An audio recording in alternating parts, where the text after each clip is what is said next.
Sorry po. So ngayon po, magbablog po tayo sa mamagitan po ng ating pong mukha.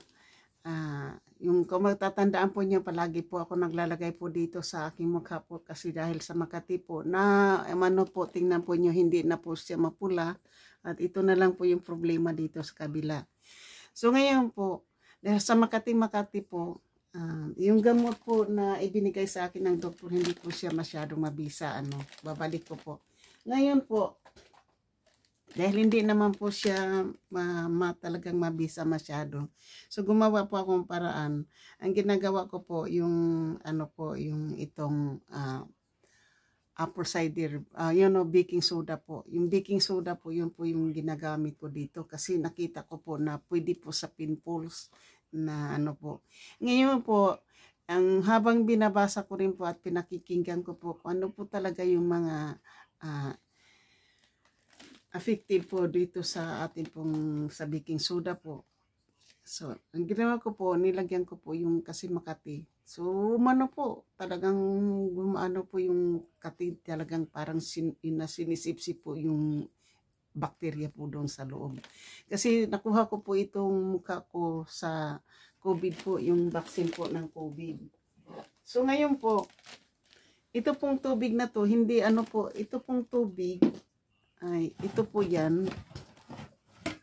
Iniinom ko rin po yan sa ito po yung sparkling water po na ginagamit ko rin po sa aking baking soda at apple cider vinegar na iniinom ko po tuwing umaga habang ma-empty pa yung aking tiyan, at ito po yung aking iniinom sa umaga bago ako po umiinom ng bago po ako kumakain. Nag-lose weight po ako dito, okay? So, baking soda, apple cider vinegar sa empty stomach po. Apple cider vinegar po. Kasi, nung juice, sumusuka po ako sa juice. Kasi maasim na maasim. Tapos po, nilagyan ko po ng tubig. Hindi ko po rin nagustuhan yung lasa. So, gumawa po ako ng paraan. So, sparkling water na plain po, para yung apple cider, yun po yung parang flavor niya. So ngayon po, ito naman yung gagamitin po natin sa mukha. Nilagyan ko na po yung aking mukha ng So hindi pa po, bumalik po yung mukha ko po, kumapal uli at saka Makati uli. So ang ginawa ko po ay nilagyan ko po ng asin yung aking mukha. Nilagyan ko po siya ng asin. Pagkatapos po ng asin ay nilagyan ko po siya ng suka. So ngayon po, sinipsip na naman po yung ito naman po yung nilagay ko po sa aking mukha po ay red wine vinegar po, red wine vinegar. Kasi umahanap talaga po ako ng paraan para magaling po itong mukha ko kasi malinis po yung mukha ko, wala po talaga akong tigyawat. Tapos kung saka pa ako nagkaroon ng edad, saka pa ako nagkaroon ng pisting yawa sa aking mukha. Pisting yawa. So, yun po yung sa mukha ko. So, ngayon po, dahil na gumaling po sa suka at saka asin po. Ngayon, 2 araw ko po hindi ko ito nalagyan. Nung isang araw po nalagyan ko ito ng ng suka po o ng asin. Bago ako pumasok, bago po ako yung 2 araw nga po, yung 2 araw po hindi ko po nalagyan ng asin at saka vinegar. So ngayon ito na naman po yung, mayroon naman po ako dito ngayon baking soda, nilagyan ko po ng vinegar at tubig po, tubig, rice wine vinegar po ang nilalagay ko po dito. Rice wine vinegar. So, ginaganyan ko po ngayon po, nandito na po sa mukha ko yan.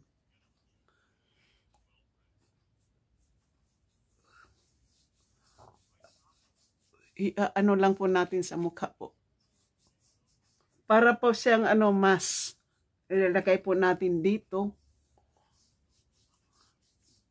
Kung mayroon po kayong tigyawat, pwede po nyong gagawin ito. Lagyan lang po nyo ng tubig na hindi po masyadong po yung pag nilagay po nyo sa mukha, hindi po siya tumutulo.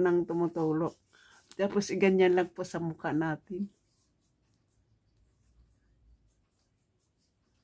Wag lang po sa mata ha, kasi maasim yan, hindi pwedeng sa iaano sa sa mata po.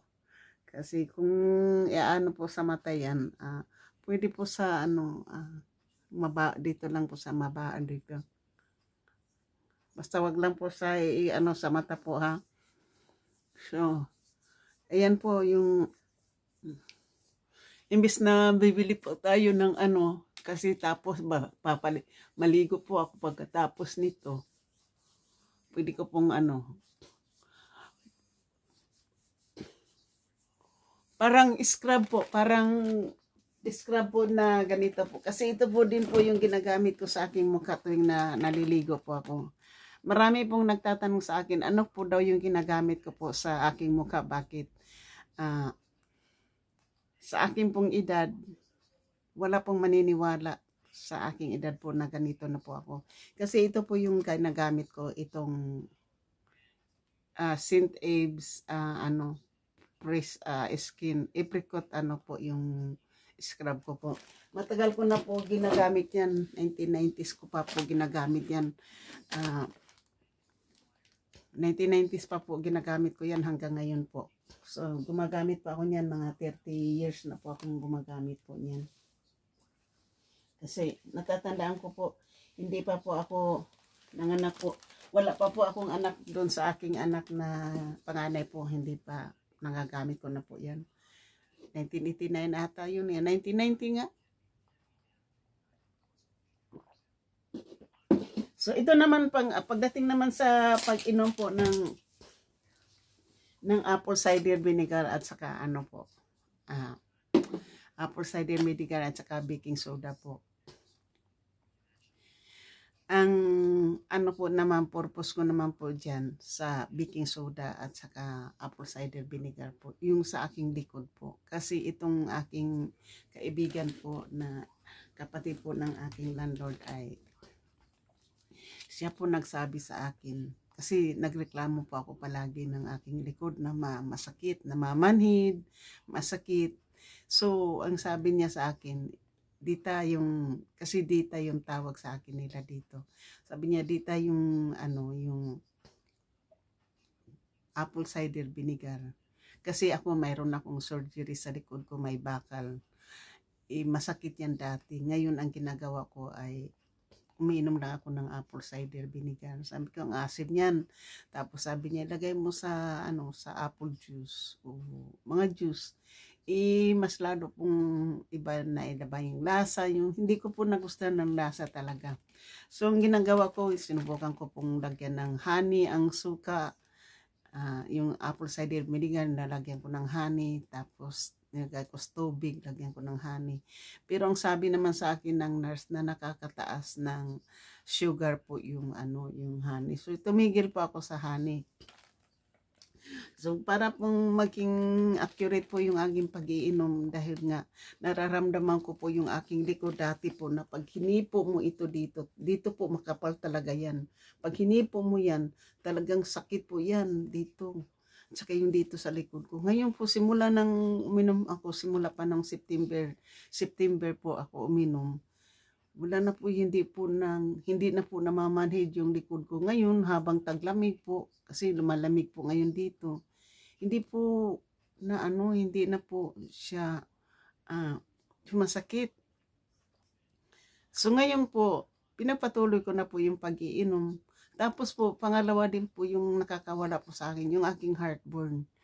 Matigas lang nga yung aking ulo po. Dahil talagang pinagbabawal sa akin po yung kape. Pero minsan po kasi, gusto ko pong ubusin talaga yung kape na nandito po sa bahay. Kasi yan po yung matagal na po kasi yan. Ay sayang po, mahal ang kape. So iniinom ko talaga yan, pinipilit ko. Pero hindi naman po yung araw-araw umiinom ako ng kape. Pag umiinom po ako ng kape, sumusuka po ako. Kahit tinatalaban po ako ng Pero yung heartburn po hindi na po grabe. Dati po, pag nararamdaman ko po yung aking heartburn, talagang masakit na masakit po yung sa dibdib, lalo na po yung dito. Talagang hindi po naalis kapag hindi ko sinusuka. Kahit nainuman ko pa ng maraming tubig, hindi ka talaga naaalis. So ngayon po simula ng mayroon po akong gamot sa pang heartburn po, pero hindi ko na po siya ngayon masyadong ginainom. So marami pa po.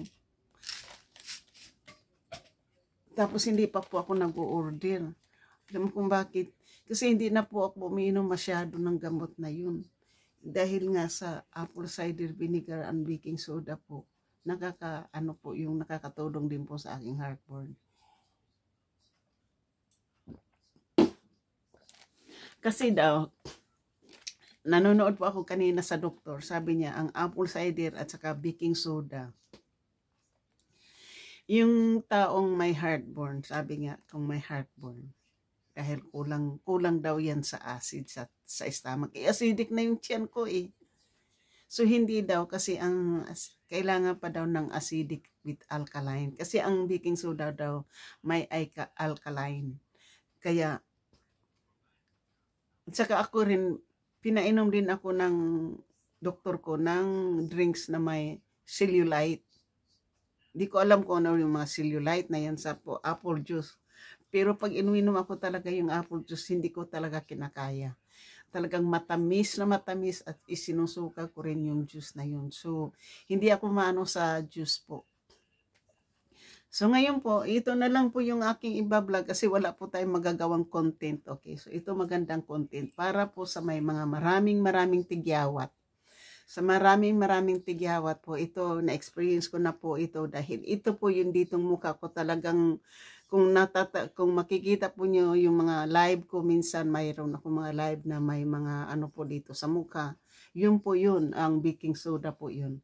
So, lalagyan mga 2 or 3 tablespoon nga na baking soda. Lalagyan po nyo ng mga 1 tablespoon po na na either apple cider vinegar, rice wine vinegar, or just tubig lang, pwede na. Pwede na yung tubig po.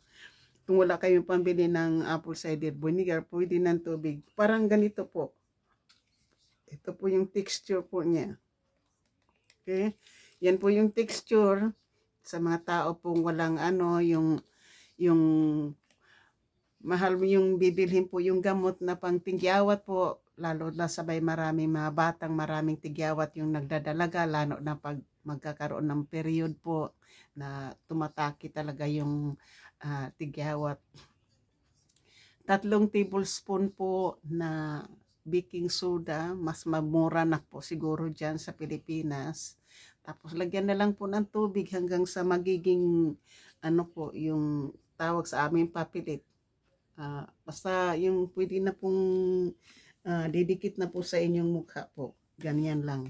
Tapos wag po nyong itapon yung sobra ha. Ilagay nyo sa buti para sa umaga ilagay nyo at saka sa gabi. 2 beses po sa isang araw nyo ilagay yan para panggamot po niyan sa inyong tigyawat po. Ipapahid lang po yung pagganyan po yan. Pagkatapos po, mga after 10 minutes po, saka po nyo yan huhugasan. Tapos, ganun din po, araw-araw ang gagawin nyo. Para magaling at saka po, maganda po sa feeling, yung fresh na fresh po tayo kapag nagawa na po natin yan. At nakakatulong po kasi, pasensya na po ha, maamoy. Hindi po siya maamoy yung aking kasi bagay po apple cider rice vinegar po yung nakakagaling po dito sa aking mukha. Ito na lang po yung aking dinidil ngayon po ito. Medyo kumulubot po kasi yung dead skin po hindi po naalis. Ayaw ko pong, hindi naman po siya natutuklap.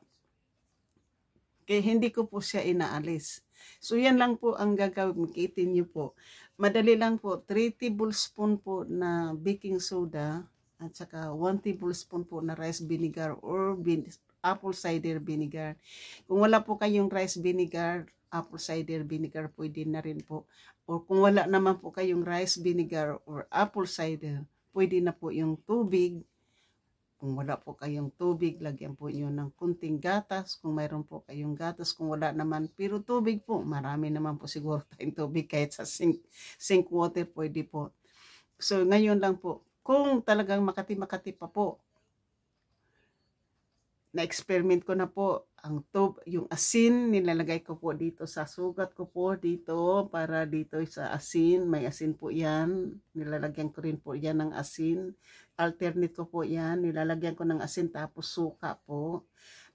Tawang-atawa ako po sa aking sarili kasi sabi ko sa aking sarili, ginagawa ko ng bagoong ang aking mukha dahil may suka na, may asin na, may suka pa, parang pinaksiw. Pero po, sa awa po ng Diyos, gumagaling po yung ating ano.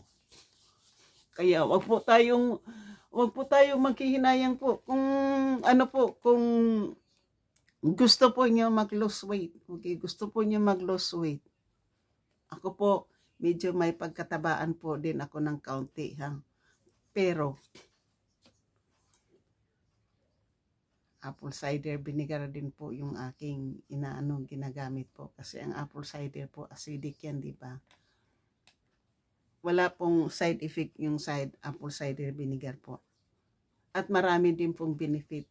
Hindi lang po yung pag-lose weight po. Nakakalinis po ng kidney. Naglilinis po ng kidney yan. At nakakagaling din po ng iba-ibang klaseng sakit na kasi yung akin po na experiment ko na po yung sa apple cider vinegar lang po na binigay na sinabi ng aking kaibigan sa akin. Experiment ko po ang aking likod. Talagang pag nagtatrabaho po talaga ako sa ang hindi na lang po ngayon, ang dinaramdam ko na lang po ngayon itong joint ko po. Kasi dito talaga po ito, talaga po ito, injury yung joint ko. Siyempre yung pagmula na dito. Kasi nga sabi nga ng doktor, ayaw ko na pong uminom ng painkiller. Kaya ayaw ko na pong uminom ng painkiller kasi yung painkiller po, mas lalo po tayong yung po yung the more na iinom po tayo ng mga gamot, the more po yung ating health ng naranasan ko na po kasi yun nga yung depression ko po, di ba? Umiinom ako ng gamot na maraming gamot araw-araw yan papatulog. Pero hindi po ako gumaling, lalo po akong lumalala. Ngayon na hindi na po ako umiinom ng gamot ng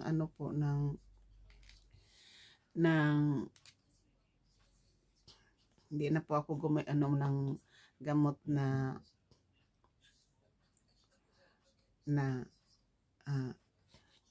ng pang-depression po. Masarap na po sa pakiramdam yung aking sarili po. Yun lang po yung aking ma-share po sa inyo. So, sa aking likod po, mayroon po akong Rivaxin, mayroon po akong Mutrin, na yung talagang yung Rivaxin po, yun po, 1,000 milligram po yun. 3 times a day po yun, 3,000 milligram a day. Para kang natutulala. Tapos mayroon po din akong yung tawag nila pang muscle spasm. 1,000 milligram din po, 3,000 a day na po yun, di ba? Tapos mayroon pa akong pangpatulog na gamot sa aking depression po. Tapos plus sa likod ko pa. Tapos mayroon pa akong Motrin na 800 milligram para akong natutulala po sa mga gamot na yun dahil matatapang pong gamot na yun. Alam po nung inopera po yung aking paa, sinabi ko lang sa doktor ko nung pangalawa ng operasyon, Doktor, ayaw ko na po uminom ng gamot. Bigyan na lang po niyo ako ng Tylenol, wag na po yung talagang matapang kasi binigyan po nila ako ng narcotic, yung pang yung di ba yung mga drug addict may namamatay diyan sa mga sa mga gamot na piniprescribe. Yan din po yung kinamatay ni Michael Jackson, yung combination po ng mga gamot at saka si Nicole Smith po sa mga kasi yun sa mga painkiller. So iniiwasan ko po yung mga painkiller na ngayon yan. So sa awa po ng Diyos po, ako po yung aking likod po ay gumagaling na po. Wala na pong nag-usap nga kami ng manager ko kagabi nang hinahatid niya ako dahil nga sa likod ko, sabi ko nga umiinom ako ng apple cider vinegar. So Kasi sabi niya nagreklamo din siya sa kanyang likod na ano, maraming nagreklamo sa likod namin dito sa trabaho namin. Kasi yun na nga yung mabigat din po yung aking trabaho sa trabaho ko. So yun po, ito na lang po isushare ko po sa inyo. Pampabeauty, pampaalis ng tigyawat, at lalagyan po natin dito. So yan lang po ang isishare ko po sa inyo. Maraming salamat. Shout out po sa lahat. At sana po manood po kayo ng aking live ngayon po. Sa unang live ko po ng aking pong monetize na po tayo. Maraming salamat. Shout out po. Hindi ko na po kayo isa-isahin. Sa aking pong mga subscribers, sa aking mga new subscribers, sa aking mga silent viewers, sa aking mga supporters, sa mga OFW naging kaibigan ko at hindi man kaibigan. Maraming salamat po. Kayo po ang bayani ng bayan ng Pilipinas. Maraming salamat po. Sa sumutumuporta po ng aking channel, lalong-lalo na po kay Solid Harbor, kay Giovanni, kay Katano, Franstar, Daddy Nick, Boss Ninong, Bidogs, Kautoy, GC Pinariho, Kapanday, Kunsihar Lando, Ermin O, Miss Santos TV, miga shoot out, Ate Milan lang, Mama Sinya, miga shoot out, Pink Rosadi, miga shoot out, Langga Smoky, miga shoot out, sa Middle East, Ruina Kit, miga shoot out. Nuriniri, miga shoot out. Disilin Bulay, miga shoot out. Nirikris Molida, miga shoot out. Maraming salamat po sa inyong lahat po dyan sa Middle East. Sana hindi po kayo magsasawang magsuporta ng aking channel. At dito naman po sa Pilipinas, maraming salamat. Rose Maranan, miga shoot out. Ate Malu, miga shoot out. Super Yaya, miga shoot out. Ate Karing, miga shoot out. Ate Yulin Riquez, miga shoot out. Ate Estila Nora, miga shoot out. Maraming salamat po sa inyong panonood. Kirin Suzuki, miga shoot out. Adeline Maganaka, miga shoot out. Lara Chanil, miga shout out. Dihinyo, miga shoot out. Maraming salamat po. Young Heart, miga shoot out. Nicole Mix Vlog, miga shout out. Jennifer Dosa Sanchez, miga shoot out. Noisky, miga shoot out. Maraming YT, miga shoot out. Maraming salamat po sa inyong lahat po dyan.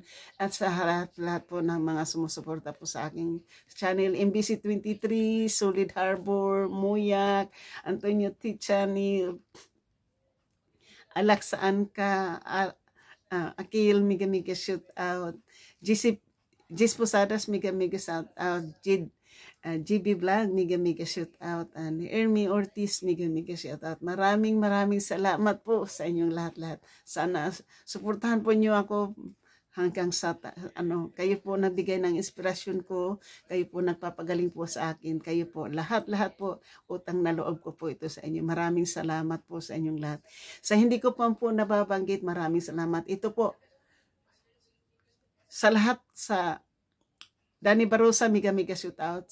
Team Danny Barosa, Team Davao, Danny Barosa, miga shout out. Team Burias, Danny Bosnino, miga shoot out. Team Chubis, miga shoot out. Team Kapanday, miga shoot out. Team Alak saan ka, miga shoot out. Solid Harbor. Team Ermin O, and Miss Santos TV, miga shoot out. Team Indonesia, miga shoot out. Kasangga Kalimbang Boy, miga shoot out. Planet Sword, miga shoot out. At sa team, sa lahat po ng Team Mama Sinya, miga shoot out. Sa lahat ng Team Kerin, miga shoot out. At the most of all po, ang Sword team nyo is maraming salamat. I love you all. Bye-bye. Please, wag mong kalimutan, please like and share and comment. Thank you po. Bye-bye. Love you. Pilipinas, magandang umaga. Middle East, magandang hapon. Calgary, Canada, kaya Langga Smoky siya, magandang tanghali. At dito po sa Amerika, magandang umaga. I love you all. Bye-bye yun.